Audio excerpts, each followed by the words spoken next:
Imagine the soft sound of wool being combed, the scratch of brush against fleece, the distant clink of shears laid on stone. The room is dim, lit only by a high, narrow window and the faint golden flicker of a taper candle that has already burned halfway down. It is morning, or perhaps evening.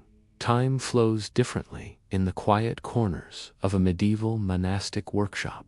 Welcome to boring history for sleep, where the pace is gentle, the facts are true, and the rhythm of lives long gone carries you toward rest. Tonight, we'll journey through the worn and splintering floorboards of a medieval textile hall, where apprentices learned the art of thread through trial and blister.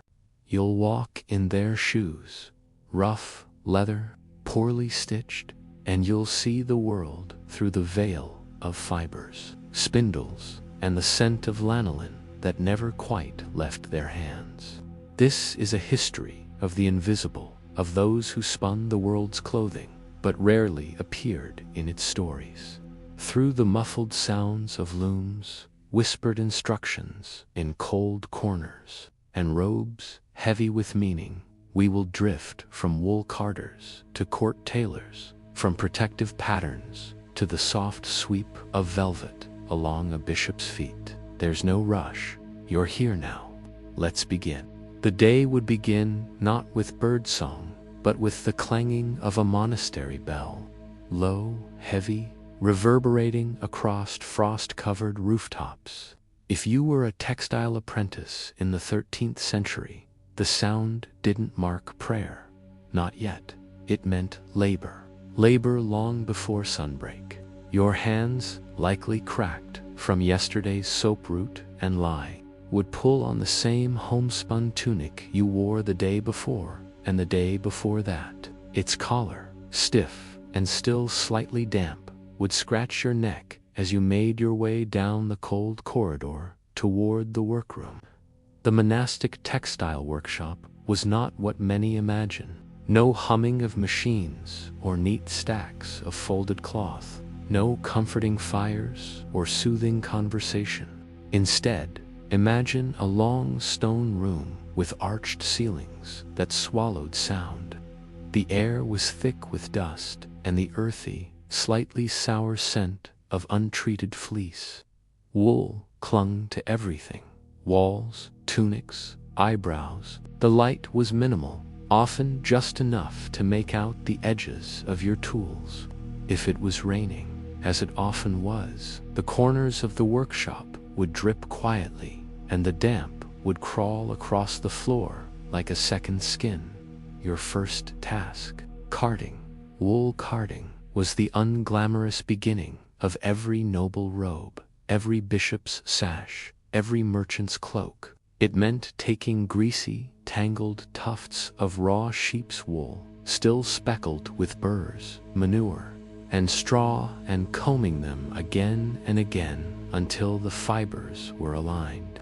You'd hold a pair of wooden paddles, studded with rows of iron or bone teeth. Then you'd drag the wool back and forth across them, a motion not unlike brushing out a knot in hair, but rougher, repetitive, straining.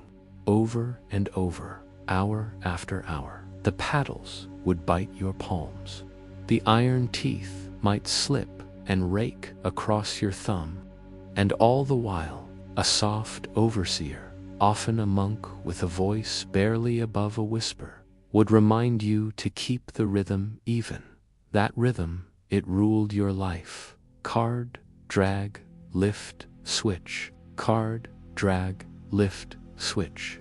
Sometimes you'd hum under your breath just to mark the time.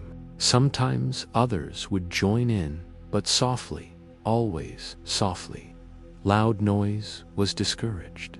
It was a place of obedience. After all, there were no windows you could look out of, only high slits of light that cast bars across the floor, like shadows of things not permitted. The air was never quite warm, even in summer, and your feet, covered in stiff wool socks and cracked leather shoes, would grow numb against the stone floor. The wool itself, it left a scent on you that never washed out. Slightly oily, slightly sweet, unmistakably sheep, and it filled your lungs. You would cough in winter, not from sickness, but from fibers floating invisible in the cold air. After carding came spinning. That is, if you were lucky enough to be trusted with a spindle. Most apprentices spent months, sometimes years, only preparing the wool. Spinning was a privilege, a reward for silent obedience, for tolerating the pain in your wrists and the permanent curl in your fingers. The meals were simple: hard bread, root vegetables, broth when available. You ate with the same hands that cleaned fleece, the same hands that scraped lice from under tunics, the same hands that learned slowly the shape of labor. And when the sun finally dipped and the bell called for vespers, you might be allowed to sleep on straw in the dormitory, surrounded by the quiet breathing of others who carried the same exhaustion in their bones. You'd fall asleep with the rhythm still in your body. Card, drag, lift, switch, and tomorrow it would begin again. Because, for the apprentice in the monastery workshop, life was not about creation, it was about repetition. And only in repetition did the thread become smooth. Imagine again the long stone halls of a royal keep, cool even in summer, where firewood crackled softly and voices echoed beneath timbered beams. Now let your thoughts settle on one narrow figure, a seamstress. No one knew her name, though her story has passed in fragments, embroidered into court memory, like a faded thread, barely visible in rich cloth.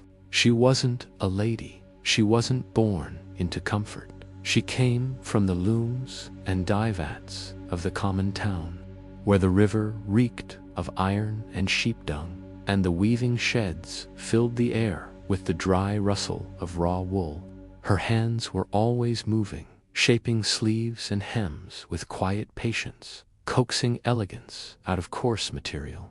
Some say she was chosen not by accident, but because of her gift, a particular lightness of stitch, the way her threadwork lay flatter, smoother, almost invisible.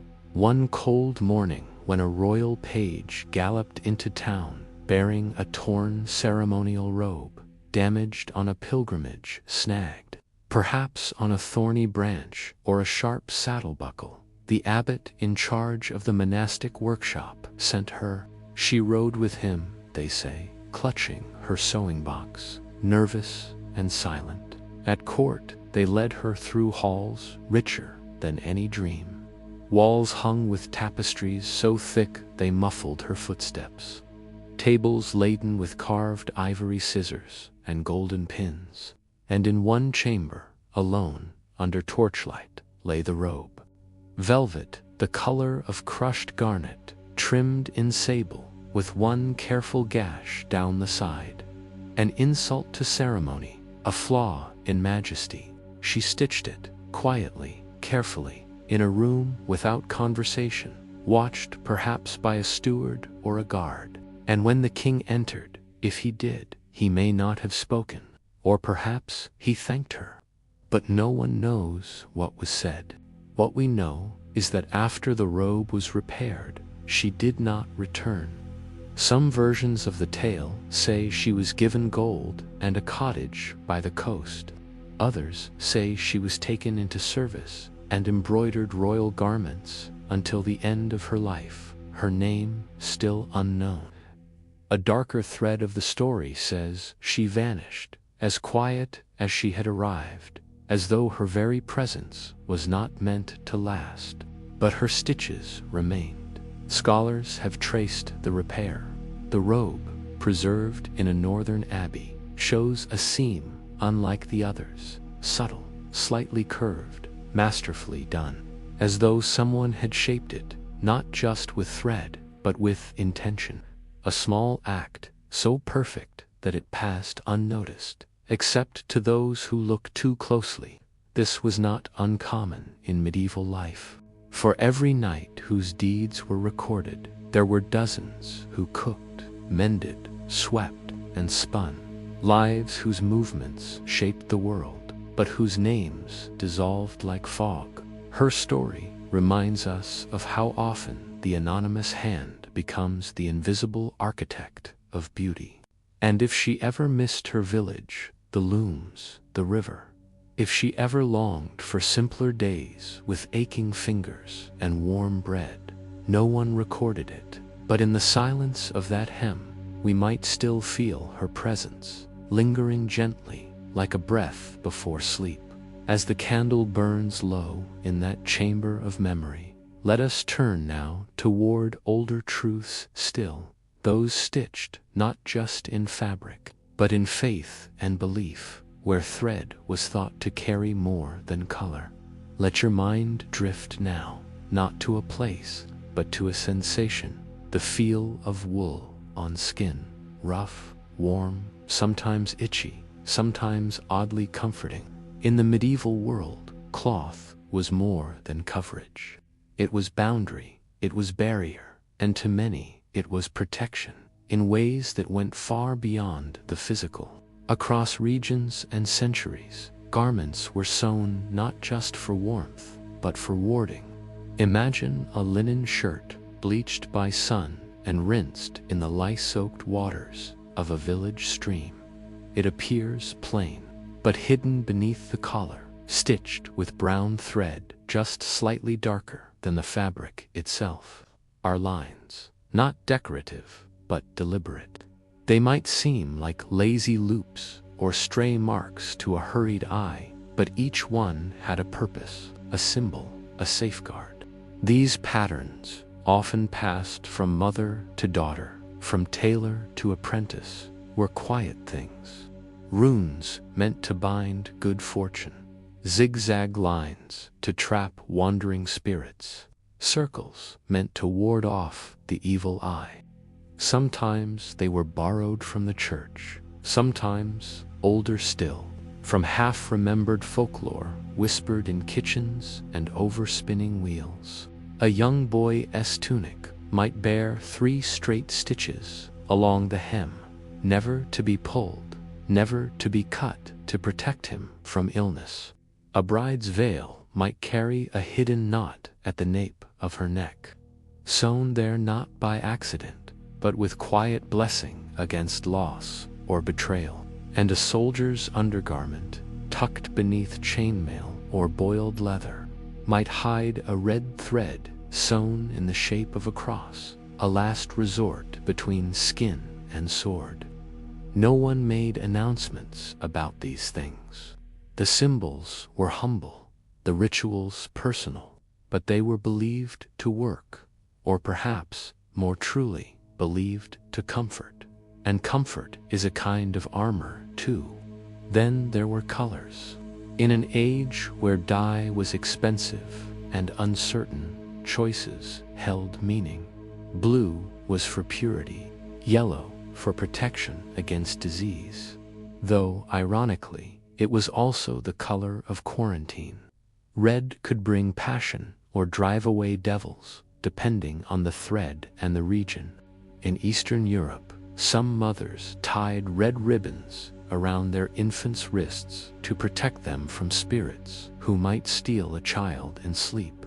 In northern monasteries, monks recorded talismanic patterns, crosses flanked by twin stars, swirls that echoed the path of the moon, and sometimes these found their way onto vestments, altar cloths, or even belts worn by the sick. These were not official church doctrine, but belief in quiet rooms moves differently than it does in loud cathedrals. Archaeologists have unearthed burial garments with stitched symbols over the heart, a child's shoe with a cross under the insole, a woolen cap with 7 stitches in a line down the back, a charm for safe travels, perhaps. These fragments tell stories that books often do not. And then, of course, there is the famous tale of the fever shirt, a linen tunic that, if worn by a man in high fever, could be stripped off and buried under a hawthorn tree, drawing the illness into the earth. True, perhaps not, but the shirt still needed to be sewn, and someone still made it, carefully, with hands that hoped. These garments, their symbols, their stitches, were not magic in the way we think of spells or sorcery. They were quiet resistances, acts of hope in wool and flax. When your whole world is uncertain, when disease, hunger, cold, and war walk beside you daily, you might reach for anything that makes the next morning feel more secure, even if that thing is no more than a small knot of thread pulled tight beneath your sleeve. And so, for many, every garment was a quiet prayer. As we leave behind the hush of these ritual stitches, let us turn now to another world entirely, a world of gleaming cloth, of silence, padded with luxury. Let us climb the steps of a bishop's hall, where wool gives way to silk and thread turns golden. The room is still. It is early, perhaps just after dawn, and the stone walls hold the chill of night. But here, in the bishop's quarters, the air is already warm. A small fire has been laid. The coals glow quietly in their bed of ash. A young servant moves silently across the chamber, carrying folded cloth in his arms. You are not in a weaver's workshop now, nor in a drafty apprentice's loft. This is another world entirely, one padded with comfort, layered in prestige, and woven with the finest threads Europe could muster. The bishop does not dress himself. That is not his station. His robe for the day, just one of many dozens, will be carefully selected by a chamberlain or steward. It might be soft crimson velvet, thick and heavy, lined with fur from the north. Or it might be sky blue silk, imported at great expense from the ports of the Levant, carried across sea and sand and land to end up here in this hushed, candlelit space. Silk was not like wool. It was not scratchy. It whispered when it moved. It clung to the shape of the wearer, shimmered in sunlight, and felt almost alive. While textile apprentices bled their fingers to comb lanolin-rich wool into thread, the bishop stood still, lifting his arms only slightly, as layers were draped across him like clouds made of coin. First, the undertunic, often linen, tightly woven, soft, then the main robe, sometimes embroidered, sometimes plain, but always finely made. The embroidery might be a border of gold thread, a depiction of saints or vines or geometric patterns. The colors were rarely subtle, royal purple, deep greens, dyes that common folk could not afford, nor even name. Gold thread was not a metaphor, it was real. Thin strands of actual gold, spun around silk or horsehair, woven into vestments with care, not for warmth, not for modesty, but for glory, for power, for the image of divine authority worn upon human skin.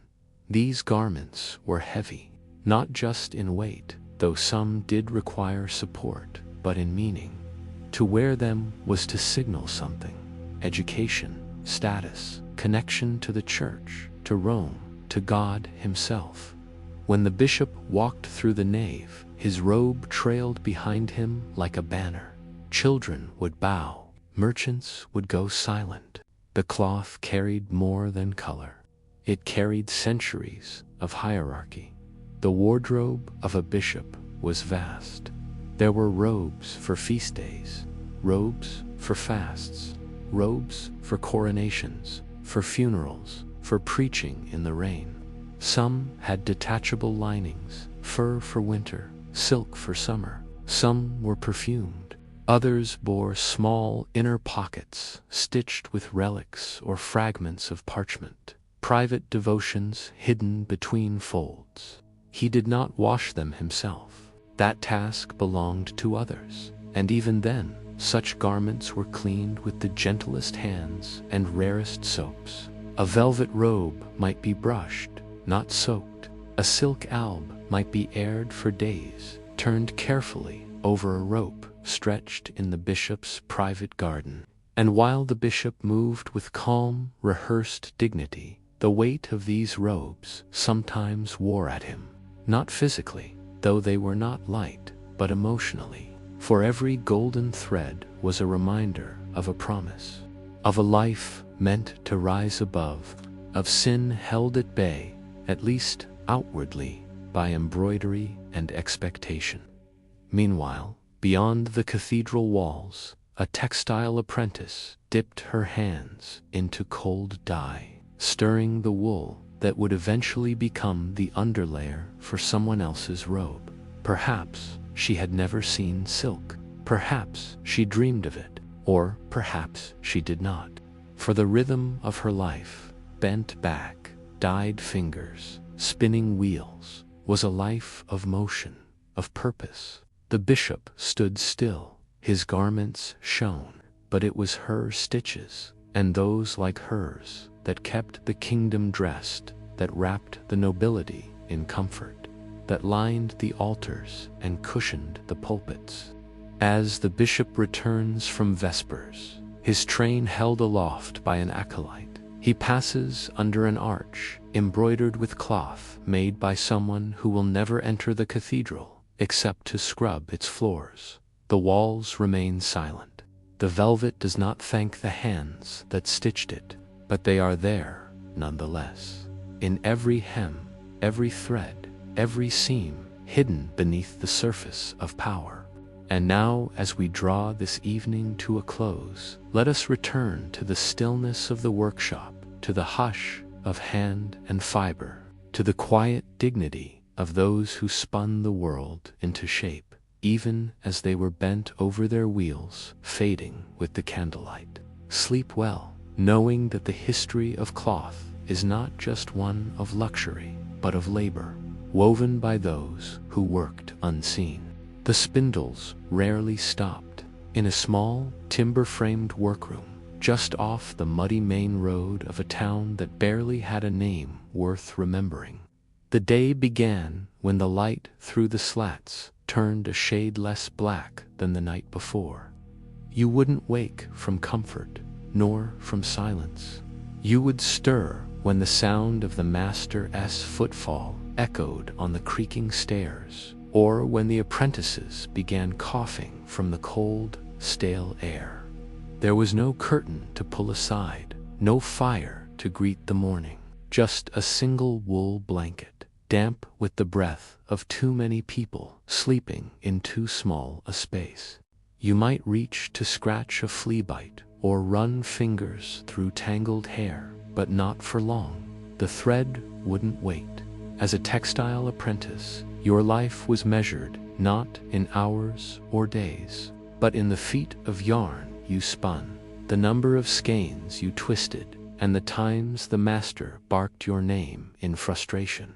You had no tools of your own, no prized needles or heirloom spindle, only what the workshop owned and what you borrowed from the older apprentices, usually in silence, hoping not to anger anyone. Carding meant straightening the wool fibers using 2 wooden paddles covered in iron teeth. The paddles scratched at your hands as much as they did the wool, and the wool itself, unwashed and greasy, smelled faintly of lanolin, earth, and the sheep it had been sheared from weeks or even months before. The rhythm of carding became your morning meditation, though not a peaceful one. It was repetitive, slow, and oddly noisy. The scraping sound of pad against pad, the wool catching and pulling and resisting until it finally gave in. You'd fill basket after basket with fluffy tufts, placing them near the spinners and praying that none would call your carding sloppy. Sloppy meant more punishment. Sloppy meant a wasted day. Spinning came later, sometimes after months or even years of proving yourself. You'd hold the wool in one hand, pull gently to tease out a wisp of fiber, and then let the spindle drop and spin, twisting the fibers into thread. Too fast, and it would snap. Too slow, and it would unravel. There was no magic to it, just feel. And the only way to gain that feel was through countless days of failing. The thread had to be even, not too thin, not too lumpy. A bad skein would be noticed immediately. There was always someone checking. The master's wife might stop by, sniff the air, and lift your work without a word, squinting at it before setting it back down with a sigh. You ate with wool clinging to your sleeves and bits of carded fluff stuck in your hair. You didn't know much about the world beyond wool. Some apprentices had never seen a tapestry, only heard about them in stories, rich panels that hung in the chambers of lords and bishops. Your cloth, if ever finished and sold, became lining for sleeves or coarse sacking for grain. It never became art, it became useful. And in that usefulness there was pride, though it had to be kept quiet. A straight skein, spun evenly, dyed cleanly, and cut without waste. It was your silent offering to the world. You had no signature, no mark. Night didn't bring rest so much as a pause. The workroom never truly fell silent. Even in sleep, you could hear someone mumbling through dreams or shifting under the weight of sore muscles. The smell of lanolin clung to your skin, and sometimes you woke with the sensation of fibers caught between your fingers. You dreamed of thread, of knots, of spinning wheels turning without end, and in the morning it began again, always again. You weren't born knowing the color blue, at least not the kind of blue that mattered, not the pale, sky-dulled blue of morning above the rooftops, but the rich, nearly violet blue that came from woad. That kind of blue had to be made. It had to be coaxed out of plants that smelled like old feet, fermented in pits that were dug behind dye houses far enough away from the market to keep the stink from offending noble noses. The dye vats were something otherworldly. They sat like sleeping monsters, open mouths bubbling with unseen heat, greenish or brownish, or worse, a sickly gray, before they revealed the true color that waited underneath. The master dyer, always an older man with burned knuckles and calloused fingers, would guard his dye secrets the way a priest might guard scripture. Apprentices were allowed to stir, sometimes to carry, but rarely to mix. And when you did, you had to hold your breath.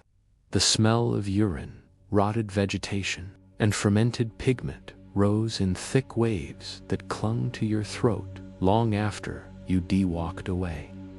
Woad was the cheapest way to make blue in many parts of Europe, especially among the middling towns. It came from the leaves of the isatis plant, crushed and fermented, soaked and oxidized, and then lifted out to see it turn blue in the air. That transformation, brief and magical, made up for the smell. If you dyed cloth in that purple, it was under lock and key, watched closely, lest even a fingertip of it go missing. Your hands were always stained, your fingernails rimmed with shades you couldn't name. It wasn't uncommon for an apprentice to go months with one thumb dyed green and the other finger a muted red, like strange badges of labor. When that happened, there was no forgiveness. You were beaten, yelled at, or worse, shamed, in front of other apprentices. The master would point to the ruined cloth and make you stand beside it as customers came through, a quiet warning about the dangers of inexperience. Still, some apprentices took joy in color. They'd sneak bits of discarded thread and bury them in pockets, bringing them out under moonlight like contraband treasures. A bright yellow thread, a tiny patch of scarlet. These were as valuable to a child as coin or bread. You'd tie them to a stick and call it a flag, or braid them into a wristband before another apprentice stole it. The dye house was wet, always wet. The floor never dried. You sloshed through puddles with your shoes worn thin, your socks, if you had any, eternally soaked and cold. Your toes were cracked, and the smell of mildew lingered beneath your nostrils, even when you left for the evening. But the light played strange tricks through the steam. The sun would catch on threads hanging to dry, creating a glowing row of flags, blue, green, red, yellow, the spectrum of struggle and trade. Sometimes, noblemen or cloth merchants would pass through the workshops. You could hear them from behind curtains or walls, their voices clipped, impatient, asking for fine cloths for weddings or funerals. But apprentices were ghosts in these moments, useful, silent, invisible. At night, your skin would itch from the salts. You'd wash in a basin of rainwater, collected in a cracked ceramic jar, scrubbing at stains that never came out. Your hands would sting, your knees would ache. You'd curl into your cot or straw mat, knowing the next day would bring the same. But somewhere deep inside, beneath the exhaustion, beneath the bruises and chill, there was a quiet pride. You were not just surviving, you were coloring the world, thread by thread. In winter, the dye vats smoked like beasts, and the chill air turned every breath into a small ghost.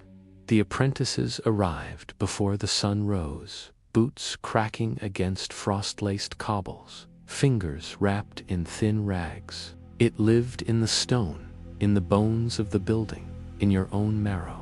The dye house never truly warmed, not even when the fires roared under the copper cauldrons, or the sun finally climbed over the town's crooked roofs. Wool took longer to dry, dripping for days inside the drafty storerooms. The vats had to be watched like babies too cold, and the fermentation would stall, too hot, and the color would curdle. The master would curse softly, waving his hand over the surface of the bubbling mixtures, his red-rimmed eyes scanning for trouble. If he found it, it meant blame, and that blame often rolled downhill, landing squarely on the shoulders of the apprentices. There were worse tasks than stirring the vats, worse even than combing damp, matted wool. One of those was scraping lanolin. Raw wool came to you filthy, clotted with burrs, dried mud, sheep dung, and the thick, waxy grease that clung to the fibers. That grease was valuable.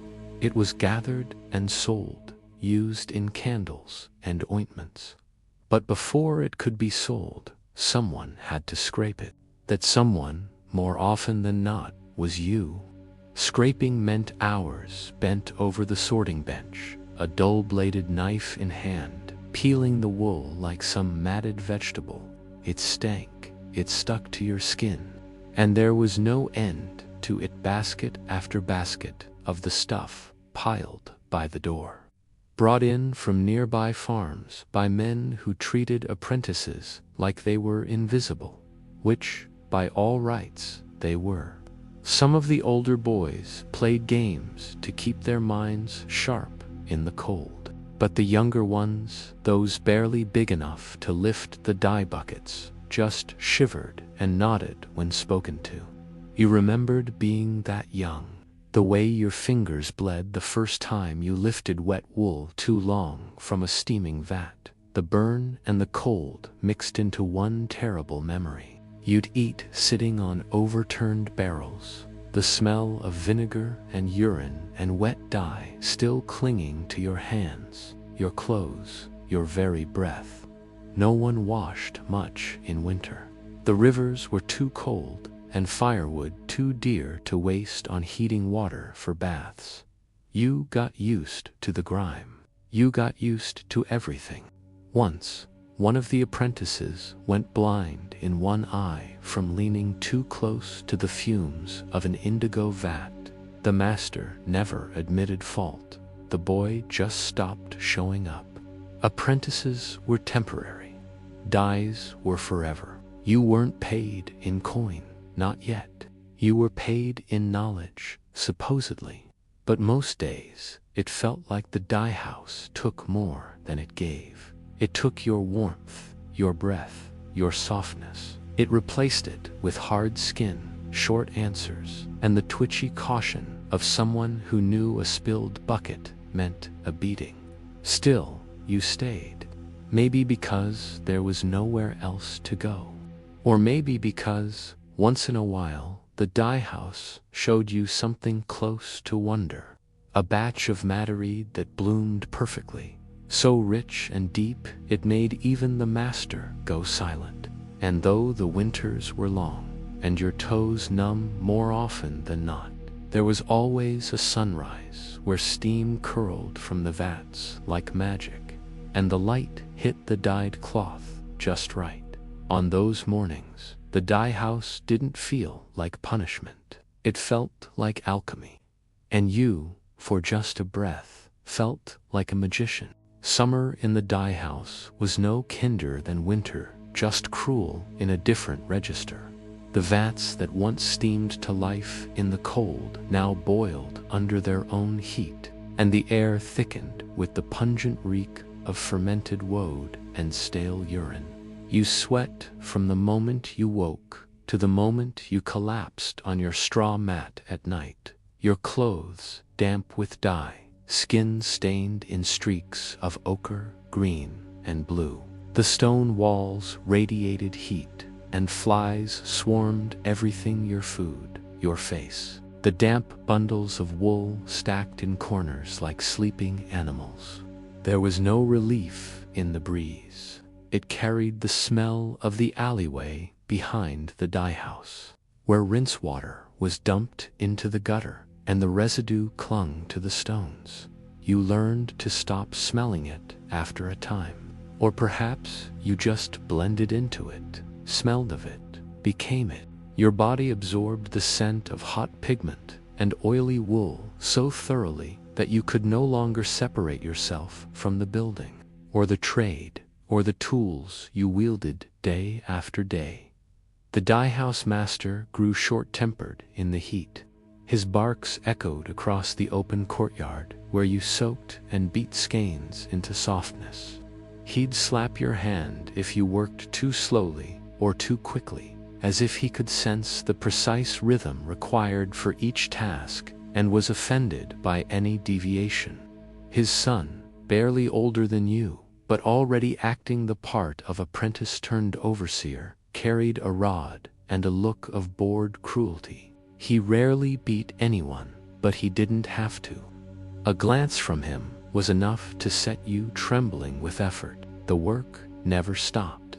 Wool in the morning, soaking in stale mordant, dice-stuffed ground and strained by midday. Cloth rinsed in the shade, brushed, combed, wrung, stretched. Your arms grew stronger than you thought possible, your fingers permanently wrinkled and raw. You learned the steps so well they bled into each other. You could recite them in your sleep. Some nights, you did muttering instructions while your limbs twitched from remembered strain. One summer storm brought relief, if only for a night. The wind rushed through the open windows and stirred the suspended skeins into ghostly shapes. You and the others stood at the edge of the courtyard and watched the rain flood the gutters. washing dye down the alley like blood. The youngest apprentice tried to catch the runoff in his hands, laughing at how his palms turned purple. The rest of you stood in silence, just listening to the sound. No barking orders, no scraping wool, just water and wind, and the faint hope that the master might sleep late the next morning. But he didn't. The next day, everything was damp, heavy, and harder to manage. The cloth had taken up too much water, the dyes reacted unpredictably, and the apprentice who had dipped his hands in the runoff got a rash that lasted a week. He was still mocked for it months later. Evenings were the hardest. The light lasted longer, and so did the work, but your strength did not. You grew slower as the sun sank, and your mistakes multiplied. A slipped knot, a tangled skein, a cloth left too long in the rinse, bleeding color like a wound. You learned the sting of regret intimately, and the sting of the rod, too, if your errors were visible enough. Sometimes, at dusk, you'd steal a look at the cloth hung up to dry. The summer breeze, hot as it was, played through the threads. You'd see the spectrum of your labor: yellows from weld and broom, reds from madder, greens from layered dips of blue and saffron, and always, always indigo deep, permanent, royal. Your hands were stained with it beyond repair. Even your nails bore its shadow. You joked darkly that you would be buried blue. The only place untouched by the dye was your heart, that you guarded. If you let yourself feel too much pride, frustration, longing, you'd break. It was better to be numb, to endure. You told yourself the dye house was a place of transformation, not just for cloth, but for people. You would emerge different, refined, valuable, or so the masters said. But as the summer dragged on, and the vats grew scalding, you wondered if transformation always meant improvement. Maybe, like wool, people could be beaten too far, soaked too long, stretched until the threads of their being frayed. And maybe, in the end, some stains never came out. The dye house had its seasons, and autumn brought no rest, rot, and a sense of decline that settled into the bones of the building and the people inside it. Rain didn't wash the world clean. It only made everything stickier. The floors stayed damp, the wool took longer to dry, and the air smelled perpetually of mold and iron pots left too long unwashed. But with autumn came the great orders: cloaks for noblemen, tabards for city guards, banners for harvest festivals, and the long religious processions that marked the end of the year. There was work for every hand, and no moment to spare. If you were sick, you worked. If you had bloodied your fingers, you wrapped them in dirty cloth and kept combing. You learned to breathe through your mouth when the dye stung your eyes, and when the dye didn't take, when the fabric turned dull or splotchy, or faded too soon, you bore the weight of the master's fury like another layer of wool on your back. In the hierarchy of the workshop, you were still a shadow. The journeyman did the true measuring, the final rinses, the quiet evaluation of the hues before the cloth was sent out. They judged the wool's softness by touch alone. You envied them, their surety, their steady pace, their way of walking like the world would always need them. You, in contrast, still flinched when spoken to, still second-guessed your grip on the combs, still wondered if you'd ever be anything more than a body to fill the spaces between more important men. And yet, there were quiet victories: a batch of deep violet that dried perfectly uniform, a red tunic admired by a merchant's son as he passed through, a day when no one shouted at you. You held on to these moments like beads, threading them into the fabric of your mind so you wouldn't forget them when the bruises returned or the cold settled in. By late autumn, the dye house smelled of overcooked roots, stale, wet wool, and smoke from the brazier lit each morning to keep the mordant warm. The apprentices huddled around it on their breaks, silent or softly muttering stories that had no beginning and no end. The younger ones dreamed of leaving, of taking their skills elsewhere, of setting up their own shops one day, of being masters who never raised their voices. You, older and wearier, listened without speaking. You no longer dreamed of escape. You dreamed only of a softer bench, a longer night's sleep, a winter where the dye house didn't leak through the roof. But dreams had no place here. Not when the dye had to be stirred constantly. Not when the orders had to go out before the next rain.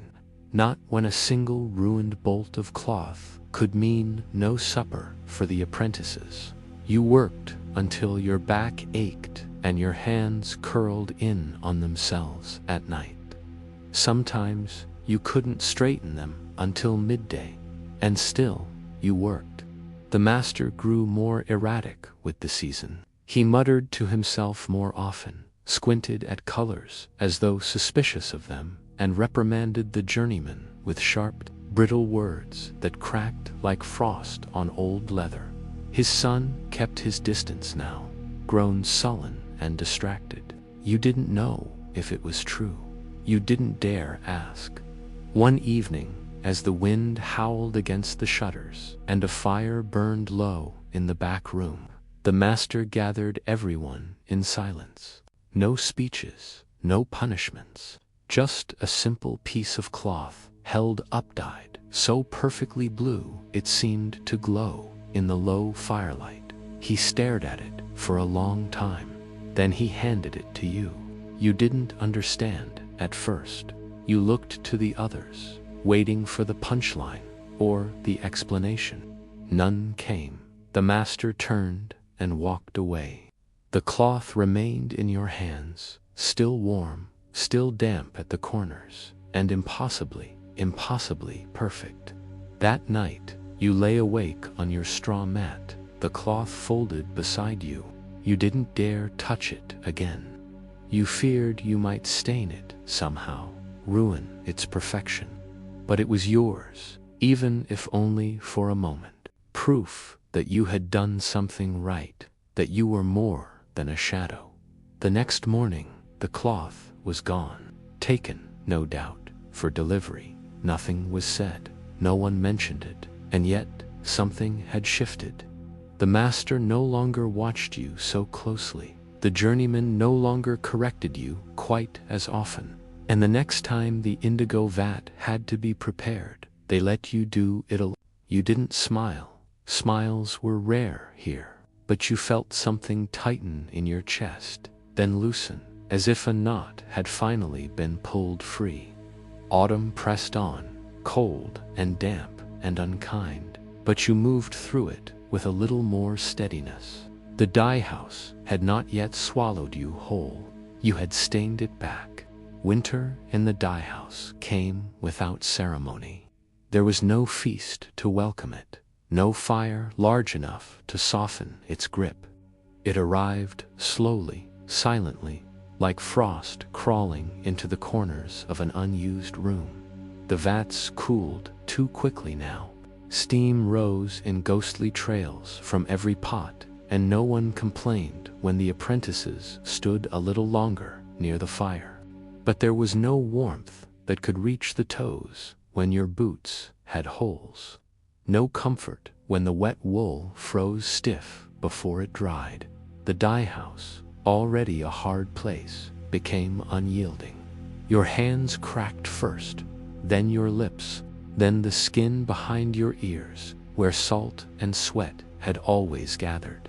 Every part of you stung, and still you worked.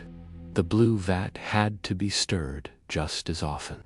The mordant had to be kept just as hot. The dye took longer, now everything took longer, and So the days stretched until they no longer resembled hours, only spans of waiting between one agony and the next. There were fewer orders in winter, but the ones that came were larger. Cloaks, mostly. Heavy wool dyed in black, indigo, or deep green. Practical colors. Colors that didn't scream for attention, but instead wrapped the wearer in quiet dignity. Nobles wanted cloaks with gold trim. Soldiers wanted bulk for warmth.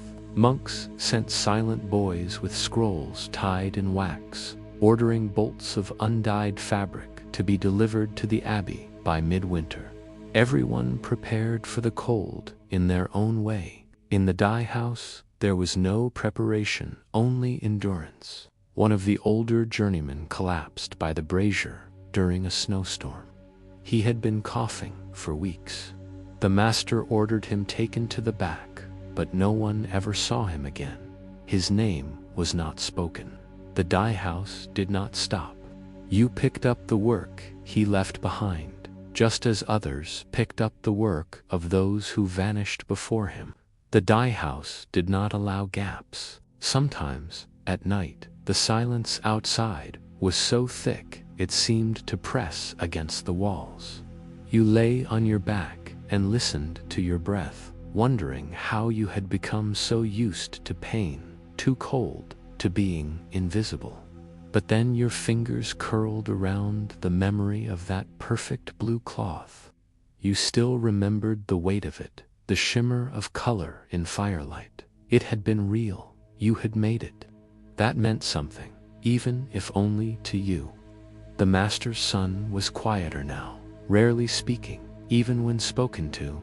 He moved through the shop like a thread lost in its weave, present but unimportant. You noticed that he watched you, though, watched when you worked the mordant, when you turned the wool by hand instead of using the wooden poles. He never interrupted. But once, he handed you a piece of cloth and asked what you thought of the hue. You told him it needed more time. He said nothing and walked away. The silence between workers was not unfriendly, just necessary. Every voice used was a breath wasted. Every joke told was heat lost from the mouth. But there were still small kindnesses, a warm stone shared on a bench, a torn glove mended with leftover thread, an extra turn at the fire for the newest apprentice so their feet wouldn't go numb too soon. The dye house had its cruelties, but not everyone within it was cruel. By midwinter, your back ached so constantly that you forgot what standing straight felt like. You no longer noticed the dye under your nails, even when it turned them black or red or purple. You learned to identify colors in near darkness, to judge the softness of wool without sight, to measure out roots and bark by weight alone. Your body had become part of the process. The dye house had shaped you just as surely as you shaped the cloth. The master fell ill in January, not coughing, but confused. He repeated instructions. He forgot names. He snapped at shadows. The journeyman stepped in quietly, keeping things moving. You found yourself giving orders to younger apprentices, corrections, reminders, firm hands when needed.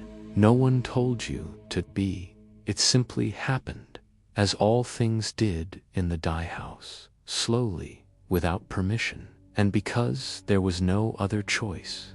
One night, as snow blanketed the city and no one dared venture out, you stood alone by the indigo vat. The fire had nearly gone out. The others had gone to sleep, but the wool needed one more stir, and you didn't trust the cold not to ruin it. The cloth turned a perfect blue. Not like the first time, not a surprise. This time, it was deliberate. You had done everything right, measured perfectly, watched the temperature, timed the rinse.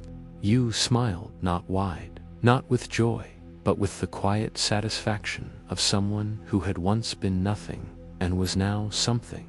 The master's son saw it the next morning. He didn't say anything, just nodded once and walked away. Later, he gave you a roll of parchment with the next season's orders. He handed it to you, not the journeyman. Your hands still cracked, your boots still leaked. The dye house was still cold and loud and unforgiving. But now, when you walked through it, others stepped aside. You were no longer a shadow. You were part of the dye. You can imagine it now, if you close your eyes. The slow churn of the dye vat, a thick wooden tub with the weight of centuries behind it. The smell, earthy and pungent, is not altogether pleasant. It clings to the air, to your skin, to the threads in your apron, and settles into every seam of the garments you wear. This is the world of the dye maker's daughter, a girl who never chose her trade, only inherited it, along with the stains that never quite left her hands. The rhythm of her days was not her own. Like the threads soaked and stretched on the racks, she was bound to the schedule of heat, mixture, and waiting. Before the roosters even considered calling the village awake, she would rise, slipping her feet into shoes, hardened by yesterday's spills, and descending into the workroom, where barrels taller than her sat, silently steeping with color. Some blue as winter twilight, others red as drying blood. And that smell, again, of fermented woad, of old urine and crushed berries, of copper salts and vinegar-soaked cloth. The scent that signaled craft, but promised no comfort. Her father rarely spoke. His life was a quiet one, marked more by results than reasons. "The wool tells you when it's ready," he'd mutter, motioning toward the thick bundles hanging on lines stretched across the rafters. She learned to recognize the signs, the shift in the shade, when the yarn passed from too pale to just deep enough, the texture when rinsed in stream water that ran cold even in midsummer too soon, and the color faded within a season too late, and the fibers turned brittle, fragile like spun bone. In her world, color meant everything. A pale yellow hinted at saffron, rare and costly, but most likely came from broomflower or weld. Deep black was the triumph of oak galls and iron filings, a combination that often blackened her fingernails for weeks. Indigo, the dream of nobility, took days to coax from the leaves, and then required air and patience. And then there was red, precious red, made from crushed insects imported from far-off lands or scraped from the roots of madder, its vibrance depending on just how long it steeped in the steaming bath. But with beauty came burden. The dye girl's hands were never clean.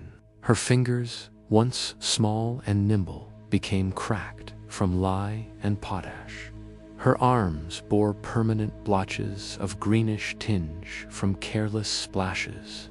On market days, when nobler ladies came to fetch lengths of dyed cloth, they would recoil, ever so slightly, at her stained appearance, as though her hands had somehow ruined the thing they came to purchase. Still, she learned the rhythm of the trade.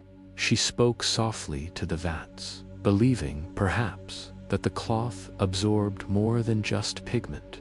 She began to sing when alone, slow, wordless tunes that matched the bubble and rise of the mixtures. Sometimes the songs sounded like her mother, who had once tended the same tubs before an infection took her away after a minor scald turned septic. No one spoke of it much. Just one day, the girl was left with more vats than she had fingers, and a quiet, stiff-lipped father who trusted her eyes, if not her voice. The seasons brought changes, but not respite. In summer, the heat from the fire pit beneath the largest cauldron mixed with the warmth of the sun, creating a thick sweat that coated everything. In winter, the workroom froze before the water did. Her fingers would go numb, and still she worked, dipping, wringing, folding. She dreamed, sometimes, of weaving, not cloth, but tapestries, pictures of forests and stars and birds that had never seen dye. Her threads would be soft and untouched, her fingers clean. But she never learned to weave, only to color, to stain, to set what others would shape. By 16, her hands had become her mother's. By 20, her silence had become her father's. No one remembered her name by the time she was 40, save for the cloth she once colored, a deep, impossible blue gown worn by a visiting duchess who never knew who gave it its shade. And still, in that little workroom near the edge of the village, the dye tub bubbled gently, waiting for the next hand to stir. In the village's twilight years, the looms began to fall silent, one by one, like aging elders retreating into sleep. Change came like the shifting of the seasons, imperceptible until it was unmistakable, and by then it was too late to stop. At first, it was just the absence of sound, the rhythmic thudding of the great loom beams, the creak of the treadles, the sharp snap of thread breaking under tension.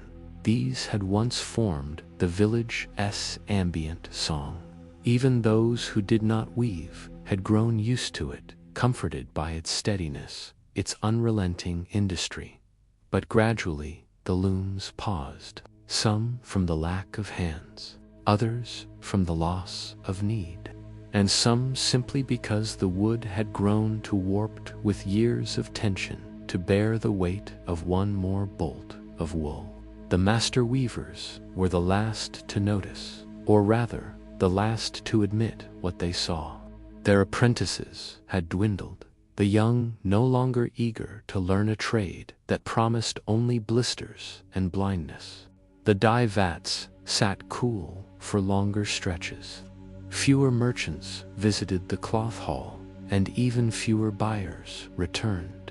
Imported cloth had begun arriving through new trade routes, cheaper, finer, faster to produce. It was not that the village's craft was worse, it was simply older, heavier, slower. Old Reeve Thomlin, once the guild's loudest voice, stood each morning before his silent loom.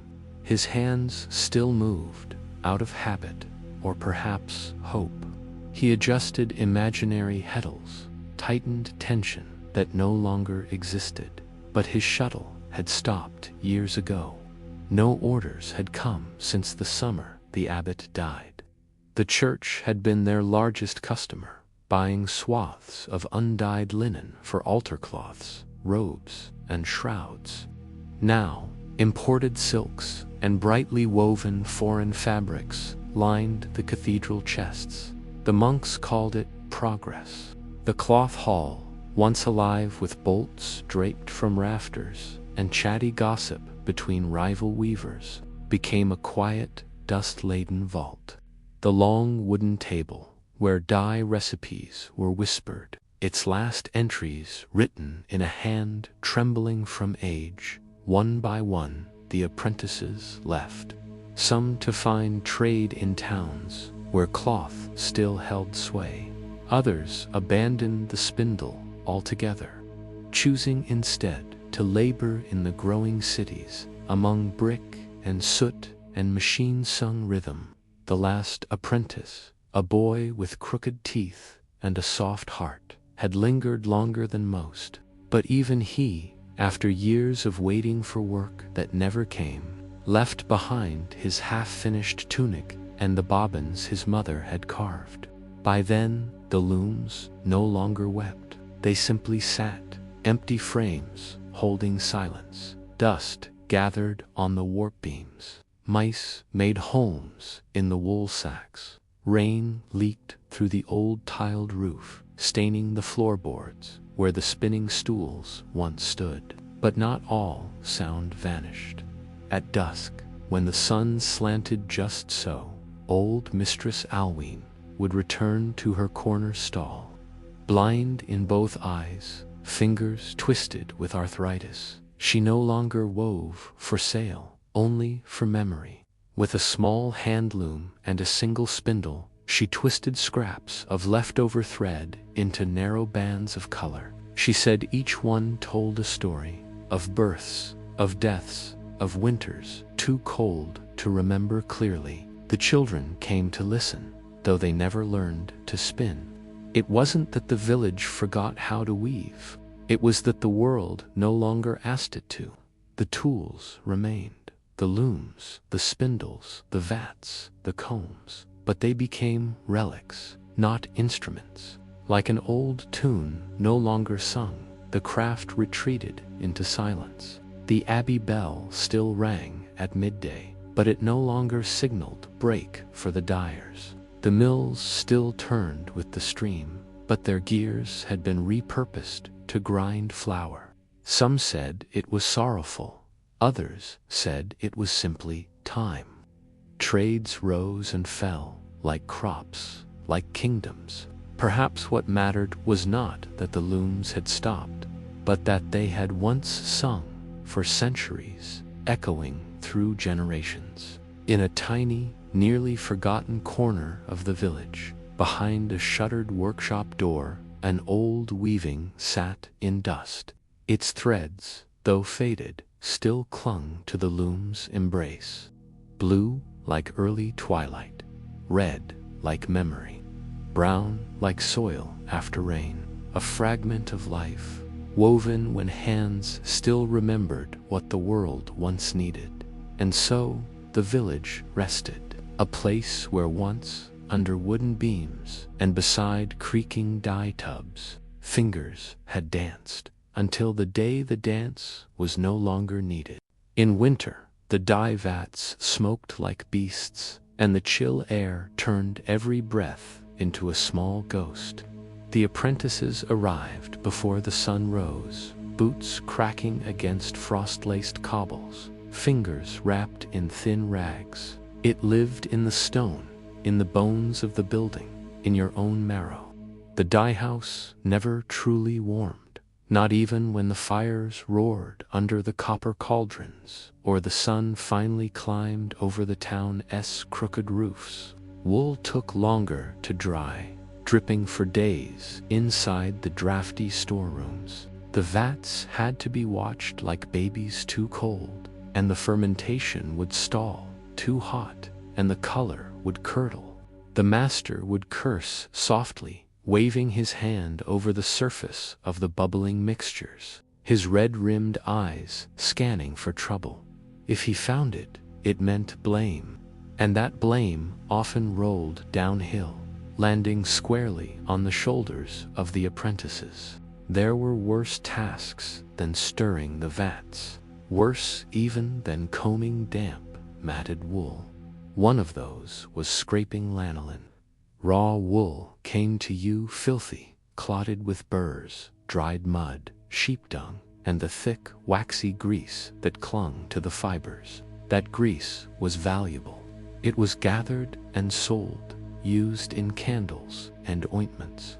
But before it could be sold, someone had to scrape it. That someone, more often than not, was you.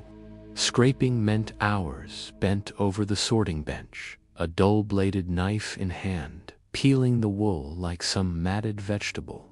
It stank, it stuck to your skin, and there was no end to it. Basket after basket of the stuff piled by the door, brought in from nearby farms by men who treated apprentices like they were invisible, which, by all rights, they were. Some of the older boys played games to keep their minds sharp in the cold, but the younger ones, those barely big enough to lift the dye buckets, just shivered and nodded when spoken to. You remembered being that young, the way your fingers bled the first time you lifted wet wool too long from a steaming vat, the burn and the cold mixed into one terrible memory. You'd eat sitting on overturned barrels, the smell of vinegar and urine and wet dye still clinging to your hands, your clothes, your very breath. No one washed much in winter. The rivers were too cold and firewood too dear to waste on heating water for baths. You got used to the grime. You got used to everything. Once, one of the apprentices went blind in one eye from leaning too close to the fumes of an indigo vat.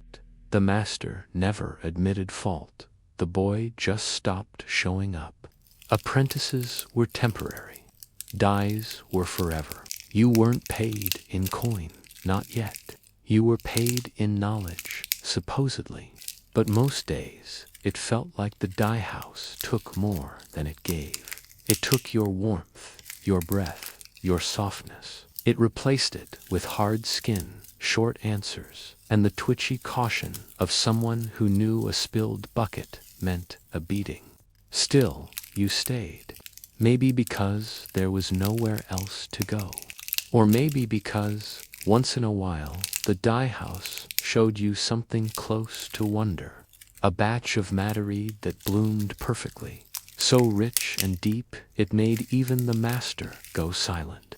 And though the winters were long, and your toes numb more often than not, there was always a sunrise where steam curled from the vats like magic, and the light hit the dyed cloth just right. On those mornings, the dye house didn't feel like punishment. It felt like alchemy. And you, for just a breath, felt like a magician tightly. You do not need to remember the Latin words, the names of herbs, the dates of worn-out kings or tired scribes. That is not why we returned to the past. We returned for something softer, for the comfort of rhythm, the repetition of lives once lived, the quiet certainty that no matter how hard or humble a day was, the sun still set and rose again. So much of history is hidden in the ordinary, not the parades or the proclamations, but the quiet rituals. A monk tying his sandals, a mother brushing straw from a cot, a farmer's boots soaked from the morning dew, a child watching. Shadows stretch across stone, and you've been there with them. You've moved among them in the stillness, and now, in your own time, you can let go of the world again. The walls of time are thick, but not impenetrable. With every breath, you've slipped further into a sanctuary where centuries whisper. There's a sacred stillness in this place, the kind of quiet you feel in your bones, the kind that hums under your skin, like the last notes of a song you almost forgot. Your breath has slowed. Perhaps your eyes have closed, or perhaps they linger, blinking slowly in the darkness. There is no rush. Let the weight of the world lift a little now. Let the voices of the past fade into a low hum. Let the wind of time brush gently across your thoughts. You are not alone. Somewhere, across ages and continents, others have closed their eyes beneath a starless sky, on straw mattresses, or stone floors, or tucked tightly into woolen sheets. They, too, knew silence. They, too, listened to night. We so often think of the past as loud. It lived in the hush of early morning, in the scrape of bread on a wooden board, in the soft shuffle of footsteps in candlelit corridors. It lived in repetition, in the seasons returning, in the tasks done daily, year after year. And in that repetition, there was peace. So rest now in that peace. Let your thoughts soften. It's all right if your mind still wanders. If it returns to the story, let it. Let it drift back to the monastery walls, to the fields beyond, to the chapel's echo. Let it loop again and again if it wishes. There is no destination, only the quiet movement through time. The candle beside you has burned low. The ink has dried. Your quill rests beside your folded hands. You lean back. The stone wall behind you cools your skin. You listen. Outside, night creatures stir. A bird rustles in the rafters. The wind shifts through leaves. But inside, all is still. And in that stillness, you begin to fade, not in fear, but in trust. Trust in the rhythm of silence, in the continuation of breath, in the story told not in excitement, but in ease. History was not always made in battle or glory. Sometimes it was made by simply surviving a long winter, by copying one more page, by planting one more root, by folding hands in quiet prayer, by closing one's eyes at the end of a long day. Let yourself feel the weight of centuries lift. Let yourself belong to nothing but this moment. The fire has burned low in the hearth. Ash curls along the stone base. The moon sits high above the cloister roof, casting faint silver across the stones. No footsteps remain in the garden. No bells, no murmurs, only stillness. And in that stillness, the long breath of history continues. Time becomes soft. It slows. The urgency of modern life melts away, replaced by the timeless rhythm of centuries past. You do not need to remember everything. You do not need to understand it all. You only need to feel the quiet presence of the past resting beside. You let your limbs grow heavy. Let your thoughts drift.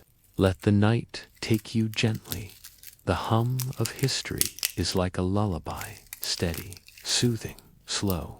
Perhaps you see an image in your mind, a lone candle flickering softly by a monk's elbow, a quiet courtyard under a slate-gray sky, a quill dipped in ink lifted with reverence, or a chapel door just barely ajar, letting in the hush of morning fog.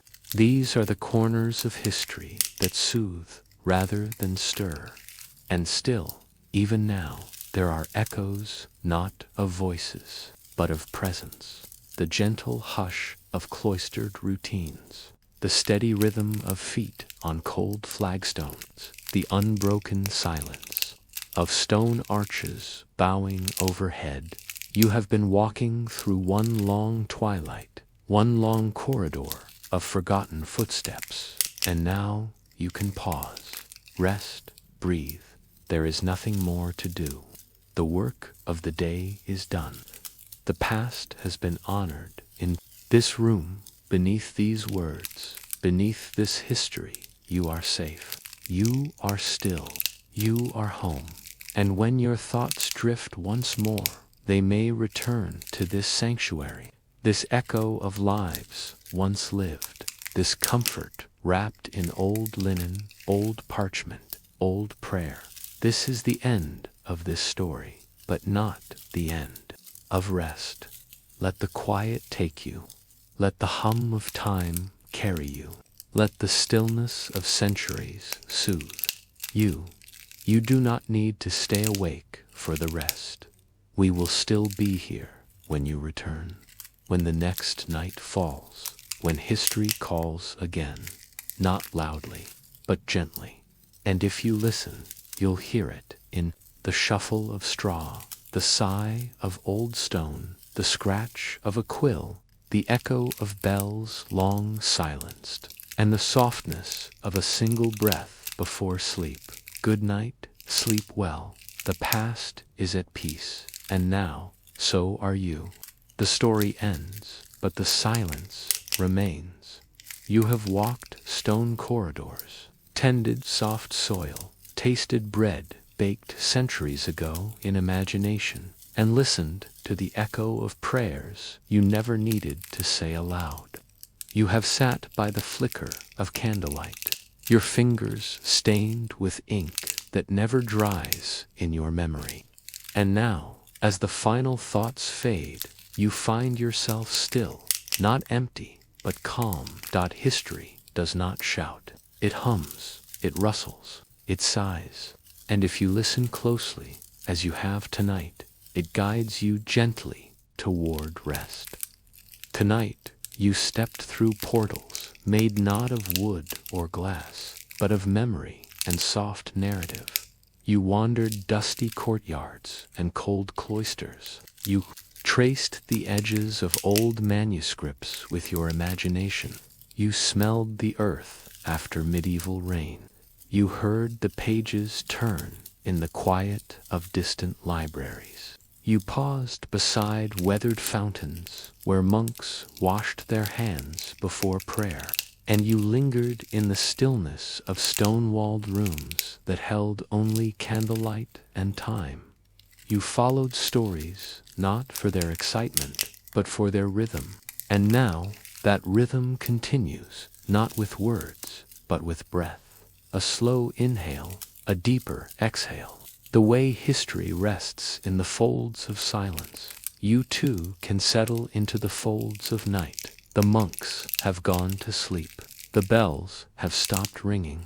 The garden has folded itself into shadow. The words in the scriptorium have been written.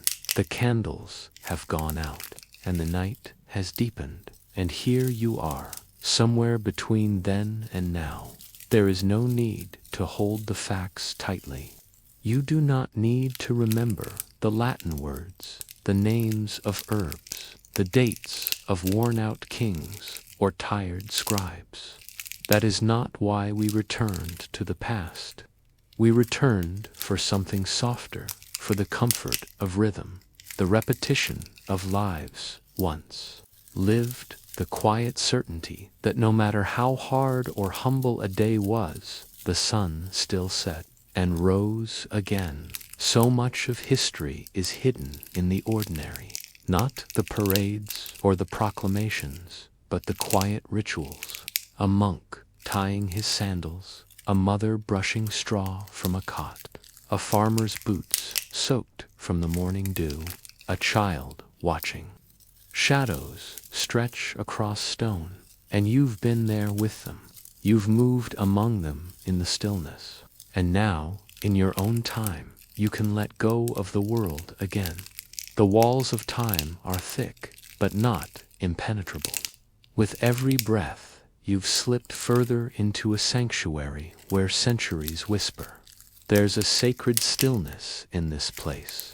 The kind of quiet you feel in your bones, the kind that hums under your skin, like the last notes of a song you almost forgot. Your breath has slowed. Perhaps your eyes have closed, or perhaps they linger, blinking slowly in the darkness. There is no rush. Let the weight of the world lift a little now. Let the voices of the past fade into a low hum. Let the wind of time brush gently across your thoughts. You are not alone. Somewhere, across ages and continents, others have closed their eyes beneath a starless sky, on straw mattresses, or stone floors, or tucked tightly into woolen sheets. They, too, knew silence. They, too, listened to night. We so often think of the past as loud. It lived in the hush of early morning, in the scrape of bread on a wooden board, in the soft shuffle of footsteps in candlelit corridors. It lived in repetition, in the seasons returning, in the tasks done daily, year after year. And in that repetition, there was peace. So rest now in that peace. Let your thoughts soften. It's all right if your mind still wanders. If it returns to the story, let it. Let it drift back to the monastery walls, to the fields beyond, to the chapel's echo. Let it loop again and again if it wishes. There is no destination, only the quiet movement through time. The candle beside you has burned low. The ink has dried. Your quill rests beside your folded hands. You lean back. The stone wall behind you cools your skin. You listen. Outside, night creatures stir. A bird rustles in the rafters. The wind shifts through leaves. But inside, all is still. And in that stillness, you begin to fade, not in fear, but in trust. Trust in the rhythm of silence, in the continuation of breath, in the story told not in excitement, but in ease. History was not always made in battle or glory. Sometimes it was made by simply surviving a long winter, by copying one more page, by planting one more root, by folding hands in quiet prayer, by closing one's eyes at the end of a long day. Let yourself feel the weight of centuries lift. Let yourself belong to nothing but this moment. The fire has burned low in the hearth. Ash curls along the stone base. The moon sits high above the cloister roof, casting faint silver across the stones. No footsteps remain in the garden. No bells, no murmurs, only stillness. And in that stillness, the long breath of history continues. Time becomes soft. It slows. The urgency of modern life melts away, replaced by the timeless rhythm of centuries past. You do not need to remember everything. You do not need to understand it all. You only need to feel the quiet presence of the past resting beside. You. Let your limbs grow heavy. Let your thoughts drift. Let the night take you gently. The hum of history is like a lullaby, steady, soothing, slow. Perhaps you see an image in your mind, a lone candle flickering softly by a monk's elbow, a quiet courtyard under a slate-gray sky, a quill dipped in ink lifted with reverence, or a chapel door just barely ajar, letting in the hush of morning fog. These are the corners of history that soothe rather than stir. And still, even now, there are echoes not of voices, but of presence. The gentle hush of cloistered routines, the steady rhythm of feet on cold flagstones, the unbroken silence of stone arches bowing overhead. You have been walking through one long twilight, one long corridor of forgotten footsteps, and now you can pause, rest, breathe. There is nothing more to do. The work of the day is done. The past has been honored in this room, beneath these words, beneath this history. You are safe. You are still. You are home. And when your thoughts drift once more, they may return to this sanctuary, this echo of lives once lived, this comfort wrapped in old linen, old parchment, old prayer. This is the end of this story, but not the end of rest. Let the quiet take you. Let the hum of time carry you. Let the stillness of centuries soothe you. You do not need to stay awake for the rest. We will still be here when you return, when the next night falls, when history calls again, not loudly, but gently. And if you listen, you'll hear it in the shuffle of straw, the sigh of old stone, the scratch of a quill, the echo of bells long silenced, and the softness of a single breath before sleep. Good night, sleep well. The past is at peace, and now, so are you.